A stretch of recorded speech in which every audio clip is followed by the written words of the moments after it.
I'm Marjorie Morrison. And I'm Patrick Kennedy. And you are listening to the Psych Hub podcast, the future of mental health. Today, you're going to hear from Lori Gottlieb, psychotherapist and New York Times bestselling author of Maybe You Should Talk to Someone, which is actually being adapted into a television series. In addition to her clinical practice, she also has her weekly Atlantic Dear Therapist advice column.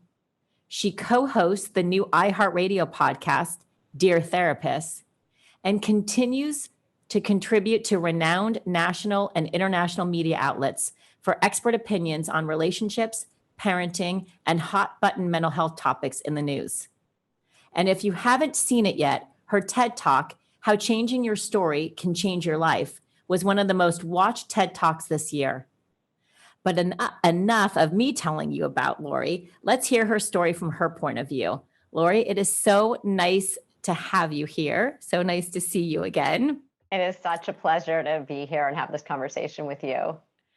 You have had such an interesting career, and I've had such a great opportunity to watch it just blossom from everything that you've done. And really, you have done so many great things. And at one point in your career, you decided to go become a psychotherapist. And I'm just curious, where did that come about? Where was that in your journey? Yeah. If you had asked me as a child if I would become a therapist later in life, I would have been so surprised to find out that's what I ended up doing.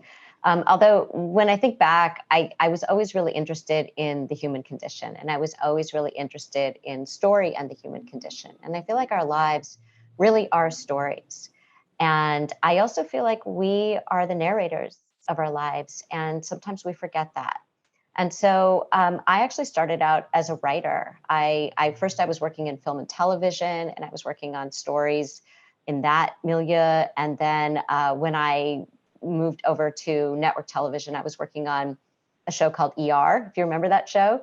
And there was a consultant on our show who was an emergency room physician, and I would spend a lot of time in the actual ER with him. And he kept saying to me, I think you like it here better than you like your day job, because I loved the real stories. And so I ended up going to medical school. And when I got to medical school, it was that a lot of conversation around managed care and how I wasn't really going to be able to spend the kind of time that I wanted to with my patients and really guide them through the stories of their lives. And I started writing when I was up there, and I left to become a journalist. And I felt like I could really help people to tell their stories through that medium. And it was after I had a child, when I think, as many parents can relate to, I needed adult conversation during the day. And the UPS delivery person would come all the time because, as a new parent, you need a lot of deliveries. And I would detain him in conversation. How about those diapers? And do you have kids? And he would literally back away to his brown truck. And to try to avoid me, he would start tiptoeing to the door and very quietly put down the package. So I would not open the door and start talking to him. And I thought, okay, I have to do something about this. So I had been at Stanford Medical School, and I called up the dean at Stanford and I said, maybe I should come back and do psychiatry. And she said, listen, what you want to do is have those deeper, longer conversations with people. You want to do something other than medication management. You should get a graduate degree in clinical psychology and do the kind of work that you want to do. And that was exactly what I did. So I feel like I went from being a journalist where I help people to tell their stories to becoming a therapist where I help people to change their stories. Wow, what a beautiful way to put it. And stories it's like we're always in a story, right? I mean, someone once just recently sent me something about like your life is just a whole series of chapters and you can't move on to the next chapter if you're constantly rereading the last one. And so to be able to tell a story, it's a fluid process too, right? It's going in the past and going in the future. I think most of our country has read your book. If not, they all need to read it. Maybe you should talk to someone. Those were some really interesting stories. Tell us about, how did you go from getting to be your psychotherapist to really being able to tell those stories also in a bigger format? Yeah. Well, I think, first of all, what you're saying is so true, because if we don't revise our stories, we relive our stories. We remain stuck. And so what I wanted to do, and maybe you should talk to someone, is I wanted to show what can happen when we open up our story, when we say, wait a minute, I'm stuck. I can't get to the next chapter. Something's not working. Something's not right. I don't know what it is. And to be able to really examine that and rewrite the story. I feel like in a lot of ways, I'm an editor when I sit in the therapist chair, because everybody comes in with a faulty narrative, right? Because we're all unreliable narrators. We all think we're very reliable narrators. But the reality is that we're telling one version of a story, and usually there's something about that version that we're not including or we're not seeing because we can't seem to move forward. And so, and maybe you should talk to someone. I follow the lives of 4 very different people as they go through their struggles. And then there's a 5th patient in the book, and the 5th patient is me as I go through my own struggle and go to see a therapist. And it was really important for me to show, as I say at the beginning of the book, that my most significant credential is that I'm a card-carrying member of the human race, that I know what it's like to be a person in the world. I know what it's like to struggle, because I think that so much of the time we feel isolated in our struggles. We feel like nobody else is going through this, or something's wrong with me if I'm struggling. And really, at our core, we are all so similar. We are all more the same than we are different. And you can see in these 5 people, me included in those 5, that we look very different on the outside in terms of age and gender and personality and the kinds of things we're going through in our histories. But at our core, we all struggle with the same kinds of human things that I think are so relatable to everybody. Dr. Gottlieb, I love the idea of neuroplasticity and that we can remake the way we think by acting our way into different thinking. I'm in recovery, so I really believe in cognitive behavioral therapy. And frankly, I look back and do not have a good experience with psychotherapy because of what you've spoken about. It was a lot of rumination and a lot of regrets and resentments, right?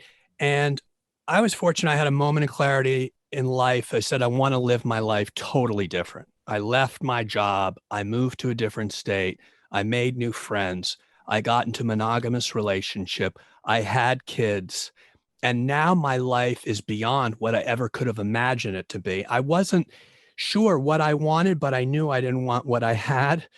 But could you talk a little bit about what the pain point is that allow people to say they really do want to rewrite their story?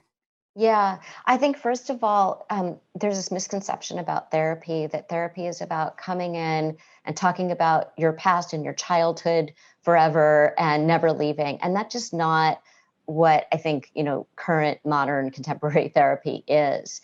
Therapy is very active. It's very much about the present and the future. And yes, we might look at why something is keeping you stuck in the present, but it's only in the service of how to create a different future. So I really want people to understand that therapy is a very active process. It's not navel gazing or a lot of rumination. It's very much holding you accountable. In the book, I talk about the difference between idiot compassion and wise compassion. Idiot compassion is what we do with our friends. Like our friend says, here's what happened today with my partner, my coworker, my child, my parent, my best friend, my sibling, whatever it is. And we say, yeah, you were right. They're wrong. That's terrible, right? That's idiot compassion. We just go along with their story because we want to be supportive, but it's not that helpful.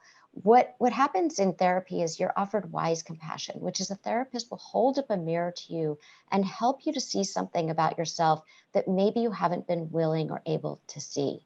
So when you ask about what is that point, right, where people change, therapy is all about change. It's holding you accountable. You can't just say, well, now I understand why I do this, but it's what are you going to do about it? What changes are you actually going to make out in the world? And I think that we have this idea in our culture about emotional health that's very different than we have about physical health. So in physical health, we don't say, I have to be dying to go to the doctor, right? I have to be dying before I'm going to do something about my health. So like if you break your arm, you don't say, I have to have stage 4 cancer or else I can't go to the doctor. You actually go and you get your arm set, you get a cast. But what happens with emotional health is people say, well, yeah, I'm feeling anxious, or I'm having relational difficulties, or I'm drinking too much, or, whatever it is. But it's not that bad. So I'm not going to go get help. And that is doing such a disservice to yourself, because what happens is people come into my office when they're having the equivalent of like an emotional heart attack, right? It got really bad. And at that point, it's harder to treat because now they're in a different place, but also they've suffered unnecessarily for however long. And so if anything just feels off, go get it checked out. You don't have to be at the lowest of the lows before you go and you say, hey, wait a minute, I need to talk to someone about this. I need to make some changes. But could you talk about how we need to change our culture to give tools to people early on where they can start to really evaluate what is really a goal for me that I want in my life, not what can I settle for, or at least let me protect myself from X, Y, and Z happening to me.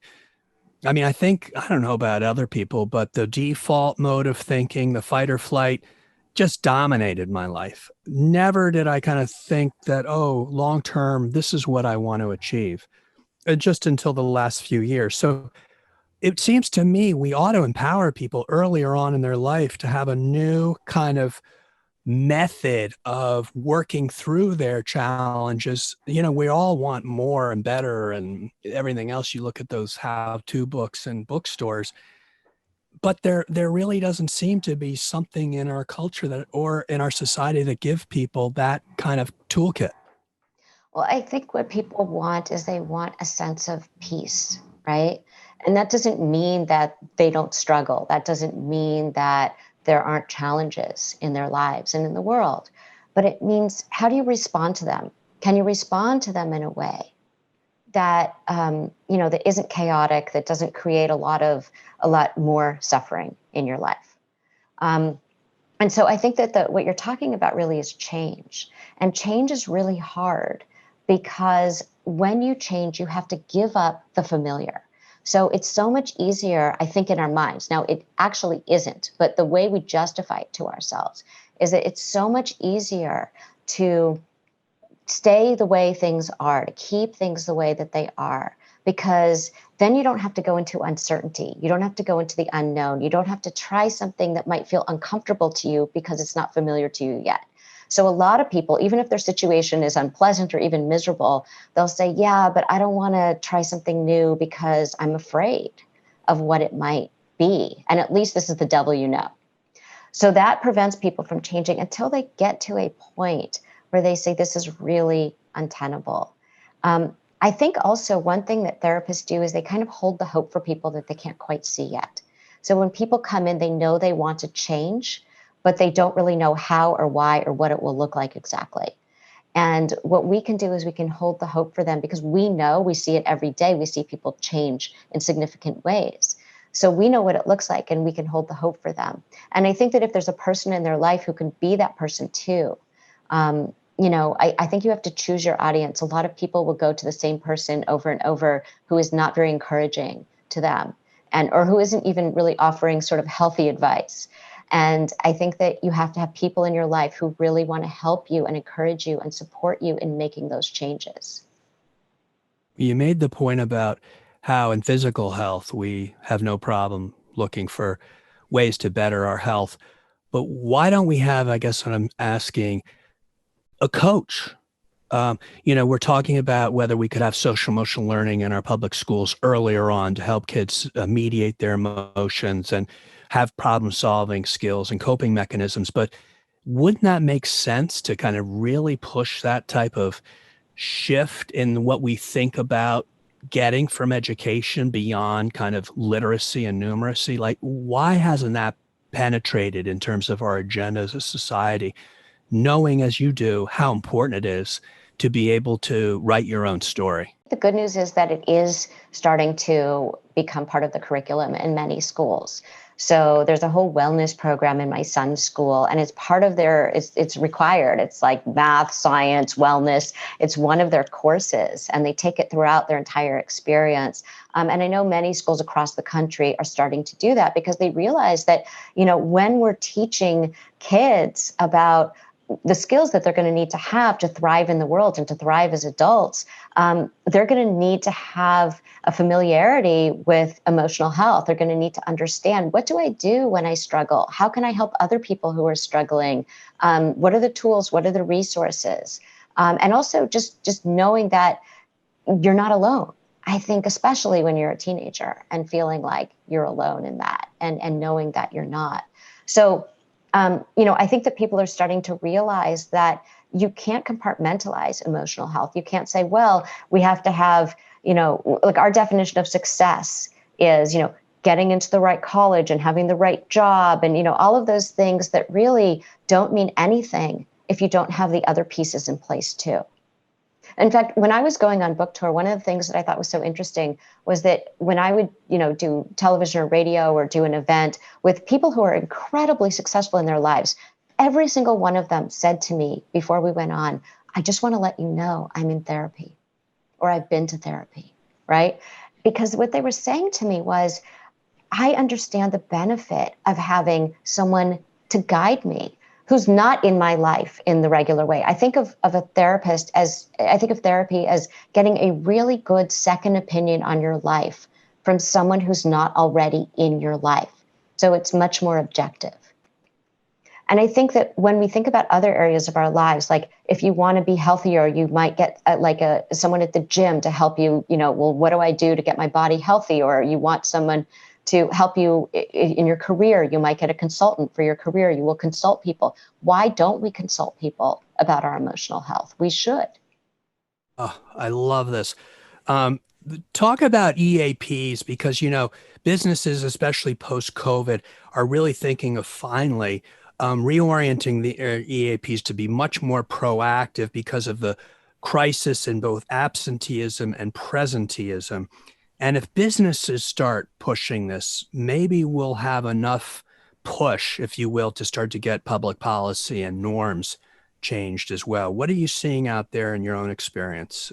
I think it's so interesting that so many companies now have in-house therapists available to their employees, because they're starting to see that if we want to be productive and we want to be successful, we need to have a healthy workforce. And healthy means emotionally healthy as well. So it used to be that, we needed to have people who were medically healthy, who could actually physically do the job. And now we need people to take care of their bodies, but we need people to take care of their minds too. And I think when you have that on site, it also takes away the stigma, because it's like, this is just another benefit that we have here, that it normalizes it. It's like we have all these different kinds of benefits. One of them is our emotional health benefit. You paint a really positive picture on therapy, and I couldn't agree more. And being a therapist, and I guess somewhat in my past life, I think it is. I always used to say it's the healthiest people who come in and get help, but not all therapists are active like you are. A lot of therapists are still stuck in the let's talk about what happened in fifth grade and the bullying. And I think at Psych Hub, we're really working on that evidence-based practice piece and getting providers to be more active. And I mean, exactly the way you describe a therapist is the way everybody should have a therapist. And you clearly are one. And we know some, but not all are. And so people, I think what happens is they get into a bad situation, right? They go to see someone and they actually feel worse.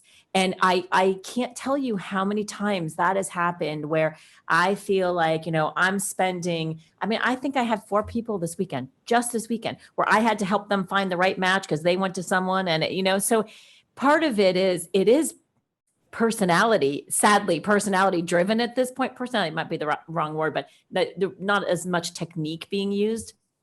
Look, the research shows that the most important factor in the success of your therapy is your relationship with your therapist. It matters more than the number of years of experience they have. It matters more than their training and the modality they use, all of which matter. So let me be clear, all of that matters, but it doesn't matter as much as the relationship with your therapist. And what I mean by the relationship with your therapist is that you want to be with someone who you feel comfortable talking to and being vulnerable with, but who is also going to hold you accountable.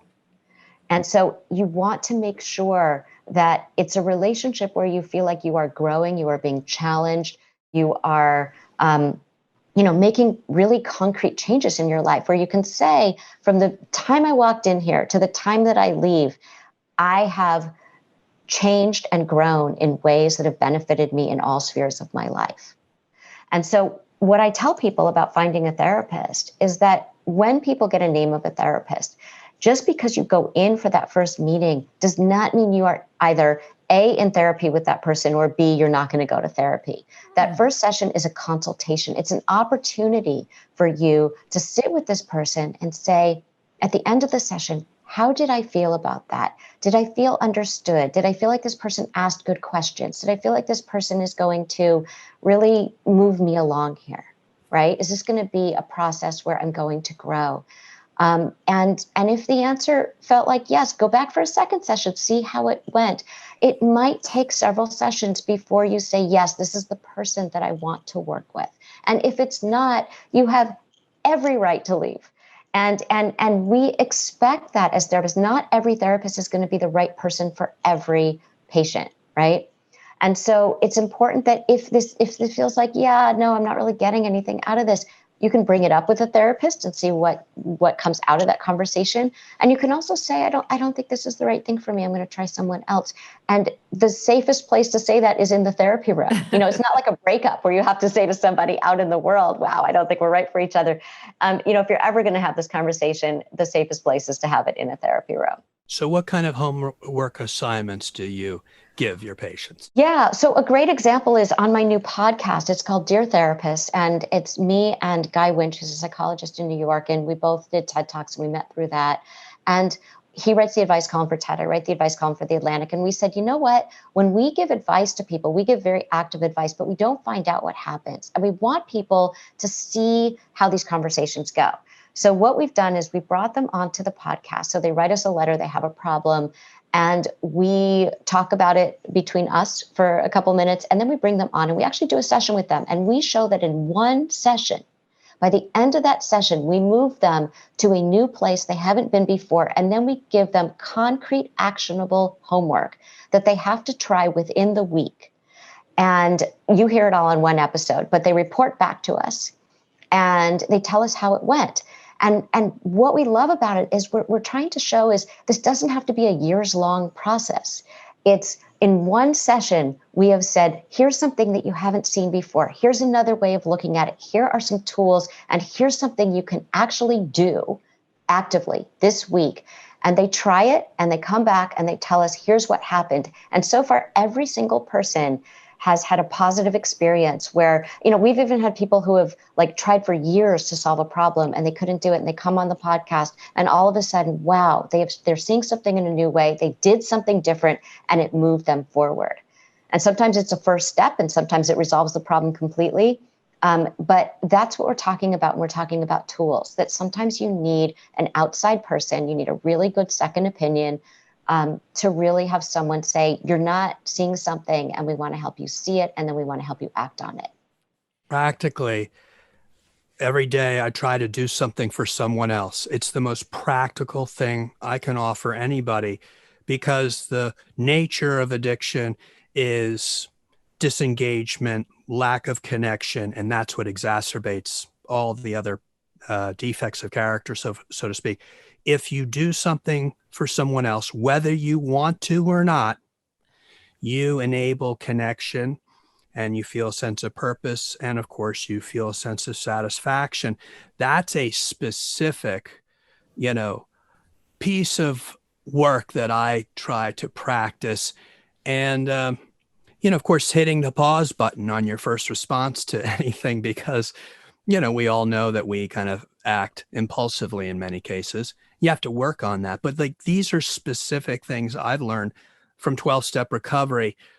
And I just wish they were more available to the general public.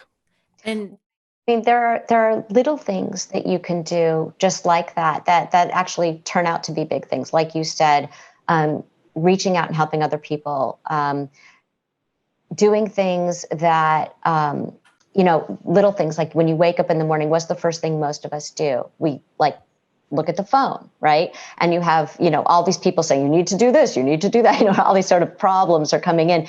And so instead, if you can just take a minute, this is a quick thing you can do. If you can just take a minute before you look at your phone and say, what is one thing I'm grateful for right now?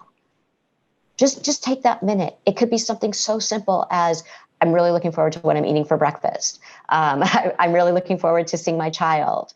Whatever it is that, I'm really looking forward to my walk later today. One thing that I have legs that can do that for me, whatever it is, I'm really grateful for this one thing, and then go do your day. It actually starts you in a positive place instead of starting from like -5, where already you're looking at your phone and the day is already going badly, right? So these are like little practices, even while you're going through your day. If you can take a minute, if you're feeling overwhelmed or you notice that your mood is kind of plummeting, you can say, I'm going to step away from the laptop. I'm going to look outside or, look at something that makes me happy. And I'm going to just breathe in for 5 and I'm going to breathe out for 5. And it's a quick reset that you can do. And it just changes things in a way that seems small, but is big enough to make a difference if you practice this every day. These aren't huge transformational things. These are really easy things that anyone can do from anywhere. I love that. And we love gratitude, because I think it's one thing that we know is that gratitude gives us such a place of centeredness. You've had a phenomenally successful TED Talk. And when you think about tools and tips, you really take people through a journey with that, with just changing their story. Are there any tools and tips that you can kind of share with us that come out of that? Not to have people take away, everyone should go see it, but any kind of highlights that you want to share? Yeah. So in the TED Talk, I'm really talking about how the stories that we tell ourselves define how we live our lives. And so often people don't see the aspects of the story that are going to be helpful for them. And so, I think that especially comes out in terms of that voice in our heads, the story we're telling ourselves all day long that we don't even realize we're listening to. So when I give talks, often I will say to people, who is the person that you talk to most in the course of your life? Show of hands, right? And so people raise their hands like, is it your partner? Is it your parent? Is it your sibling? Is it your best friend? Who is that person? But nobody thinks about the true answer, which is the person we talk to most in the course of our lives is ourselves. And what we say to ourselves isn't always kind or true or helpful. And so I had this patient who came in and she kept talking about all these things. And I was like, you have this story in your head that is really inaccurate. You are really self-critical. And she did not believe me. And I said, listen, I want you to really listen for that voice in your head. And I want you to go home and I want you to write down everything that you hear that voice say in the course of a few days. And then we'll talk about it next week. And she came back the next week and she had written everything down. And she said, I am such a bully to myself. I had no idea. And there were things like she had made a small mistake and she said to herself, you're so stupid, right? How often do we do that to ourselves? And you would never say that to a friend. If your friend made that same exact mistake, you would not think, my friend is stupid. You would just think, oh, that's just human. Or she'd wake up and say, God, you look terrible today, right? And if your friend woke up like that, you would never think your friend looked terrible. And so I think it's really important to notice the story that we tell ourselves about ourselves, because the voice that we're hearing most is our own. And it's so inaccurate so much of the time. I think that's great advice. Do you have advice to people? Is it to kind of listen to that voice and then talk over it and maybe reframe the conversation? I think it's first, yeah, you're right. I think it's first noticing, first of all, that that's a story that's being told in your head. Recognizing that it is just a story, but it is not fact. And then to say, how can I make this story more accurate? And it does help to think, if this happened to my child, if this happened to my best friend, anyone that you care about and love, right? Imagine that this happened in their situation. You would talk to them very differently. And try to talk to yourself from that place of compassion, because self-compassion not only helps you live your life better and hold yourself more accountable, by the way. People think, I have to self-flagellate in order to hold myself accountable and really do things in the world. No, if you're more compassionate to yourself, you're not going to have so much shame around the things that you need to change, and that will help you to change them. And the other thing self-compassion does is it breeds compassion for others. So the more compassionate you can be for yourself, the more compassionate you'll be toward others. And that will make you more connected in the world, which of course, connection is at the root of just having a healthy emotional life. We talk about this all the time about connectedness, and I love this about compassion. I do have to say, though, I think there's two kinds of people, right? Some people are so critical to themselves, and there's that negative loop.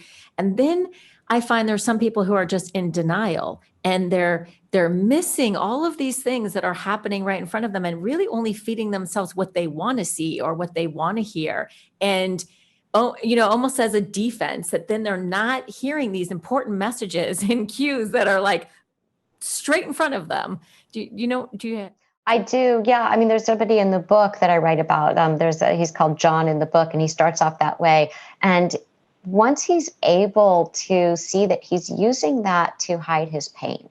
And I think that a lot of people feel like, well, if I really open myself up in any way, I'm going to go down the rabbit hole and I'll never climb out. Yes. And so what they're doing is they're protecting themselves, but it's not really a protection. And so I think for people like that, or if you know anybody like that in your life, if you read, and maybe you should talk to someone, the story of John, you might learn something about how to help people like that if you have someone like that in your life. That's a great tip and tool. And I do think it's very important that when we think about helping people too, that everybody's so different, right? Everybody comes into things at different times and places, and they're more open and receptive at some times, and other times they aren't. And it's nice that you have these different outlets. I mean, you write in a book, you have a therapy session, you have your TED Talk, you have your Atlantic column. And so you reach different people at different stages of their lives. And some of those people reading your Atlantic column may never, ever end up on in a therapy office, or nowadays in a virtual therapy office, just because they're getting what they need. And maybe that is at an earlier stage. So I love the article. I mean, I love the column. Maybe just before we wrap up, share with our listeners about where that comes from. How do you come up with these ideas? Like how do you pick them? And maybe share one of your favorites. Well, so I get hundreds of letters every week, and it's hard to pick because, you want to answer all of them.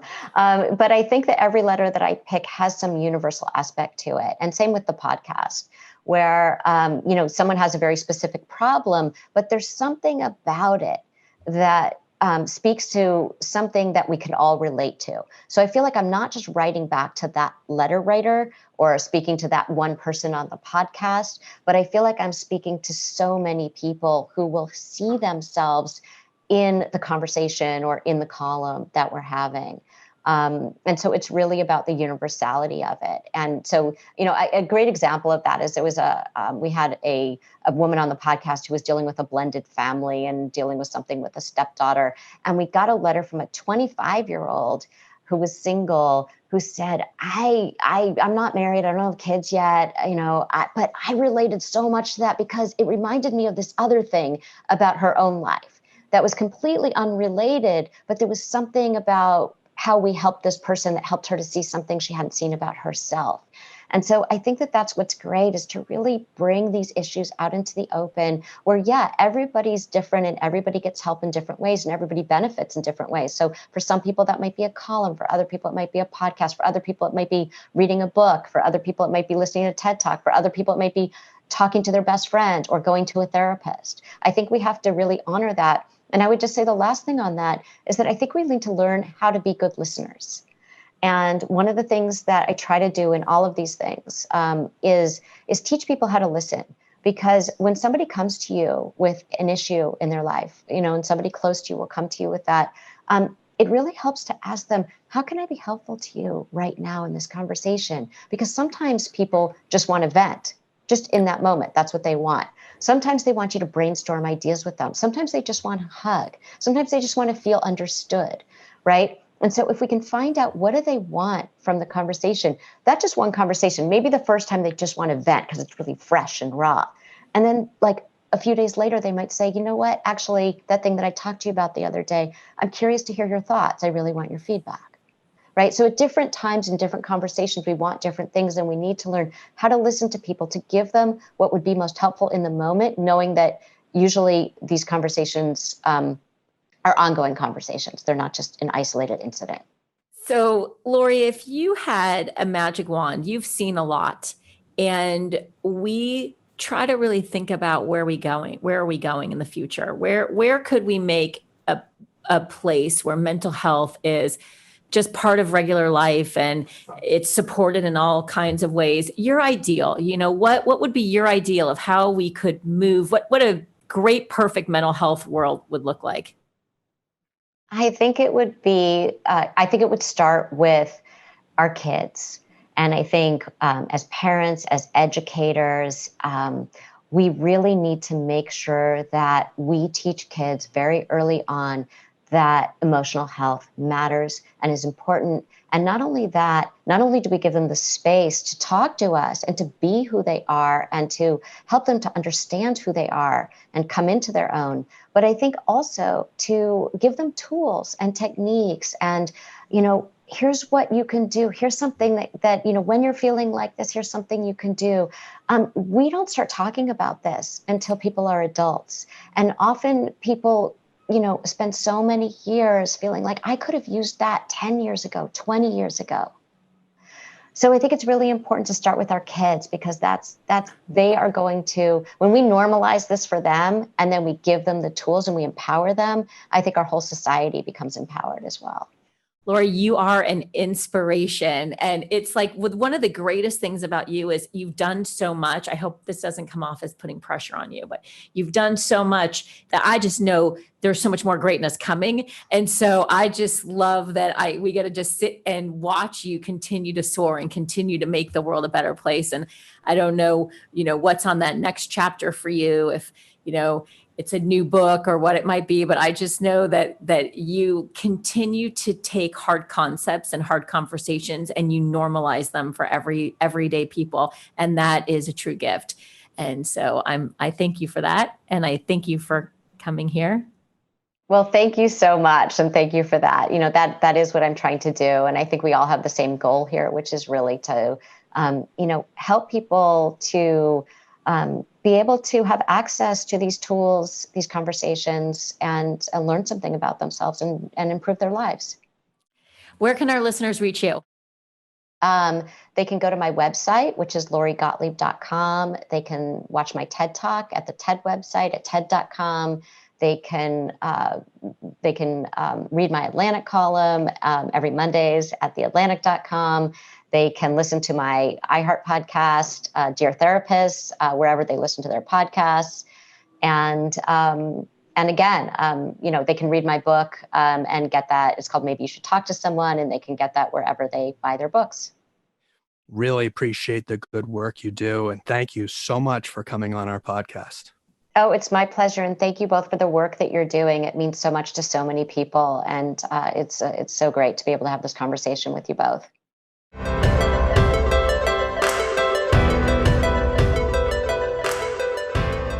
What's cracking, Hope Nation? It's your friendly neighborhood Kevin Hines. And here's your Psych Hub brain health tip of the week.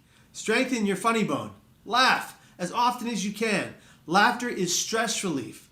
Laughter enhances your intake of oxygen-rich air, stimulates your heart, lungs, and muscles, and increases the endorphins that are released by your brain. Stress relief from laughter is no laughing matter. It's no joke. Studies show that a good laugh can help relieve stress and tension for up to 45 minutes. So take time to find the humor in your day today. Remember to find time to laugh. As always, thank you for listening to the Psych Hub podcast. If you enjoyed the show, drop us a review. And if you haven't already, subscribe to our podcast for the latest episodes. For mental health insights, check us out at psychhub.com.